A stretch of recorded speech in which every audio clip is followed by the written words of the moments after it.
going to start a series of videos about Illustrator and creating vector graphics. So in this series of videos, there's going to be 4 parts, and we're going to talk about some basic drawing. So to start, I'd like to talk about 2 tools. I'd like to talk about the rectangle tool found on the toolbox, and then I'd also like to talk about the ellipse tool. So both tools are found within the same tool group along your toolbox on the side. To access the other tools, you simply click and hold on the tool, and then it pops up the flyout. So let's start with the rectangle tool. So the rectangle tool by itself, if you click it, it turns your mouse into a crosshairs, and then on any drawing page or any artboard, you simply click and hold and start dragging with your mouse. And as I do that, you can see it's actually indicating to me a width and a height of this rectangle. So I'm going to make a rectangle, let's say, that is 330 or 332 by, well, you get the idea. It's kind of hard to size perfectly, but if you let go, the shape gets added. Now, one thing to keep in mind, in Illustrator, when you're on a tool and you draw it in, it stays on that tool. So if I go and I'm hopefully, let's say, trying to move this or resize this with the same tool, it's not going to work. You actually would need to switch to your selection tool in order to move it or size it. But we'll talk about that in another video. So the rectangle tool. You'll notice we click and drag, created a rectangle, which is fine. But there are certain problems. Number one is maybe I did want to create exactly, let's say, one that's 320 by 100. Well, as you can see, doing it with your mouse is kind of tough.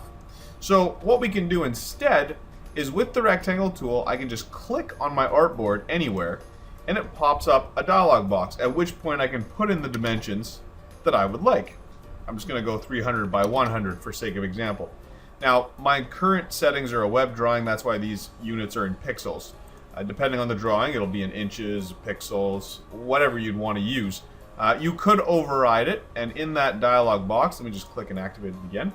We could actually put, as an example, let's say I wanted to do 3 inches, I can do 3 IN, it will accept that, and as soon as I tab out of that, it would convert it into whatever units are set for this particular document.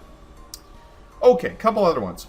If I hold down the Shift key while drawing, that forces it or locks it to be a perfect square. You can see the width and the height are the same, even if my cursor is essentially supposed to be creating a rectangle. So holding down Shift will automatically create a perfect shape.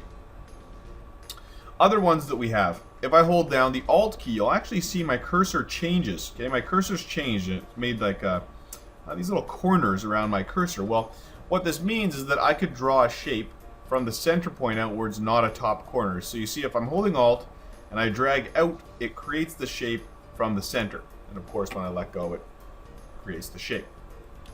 Okay, so that was a couple ones. Shift to force into perfect squares, and Alt to draw from the center.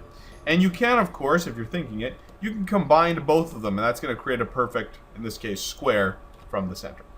So those are some handy keyboard shortcuts. Let's go quickly take a look at the ellipse tool as well. So the ellipse tool, again, is click and drag, and it always creates from a corner by default. So I can create an ellipse, and you've guessed it, if I hold Shift and drag, it creates a circle. If I hold Alt, it creates that shape from the center, and if I hold Alt and Shift, then it's going to create a perfect circle from the center. If you wanted an exact size, just like the rectangle tool, you can simply click, it pops up the ellipse dialog box where you can specify a width and a height, and when you press OK, it creates that shape. So those are some basic drawing tools, and I'm going to leave you with one really handy tip. If you're ever drawing, so here I am, I've drawn a shape, but I want to move it and not stop drawing. Now the problem here is if I let go of my mouse, it stopped drawing. Well, here's what's going to happen. I'm keeping my mouse held down this whole time, okay? If I hold down spacebar, I can actually adjust the position of the shape, and then if I let go of spacebar, I can continue sizing it. And that can come in useful in a variety of situations. There's nothing wrong with letting go and then sizing it afterwards. It just can be kind of handy as you draw. So this is part 1 where we talk about the rectangle and ellipse. Check out part 2. We're going to talk about some of the more advanced drawing features that we have, like rounded rectangles, polygons, and stars.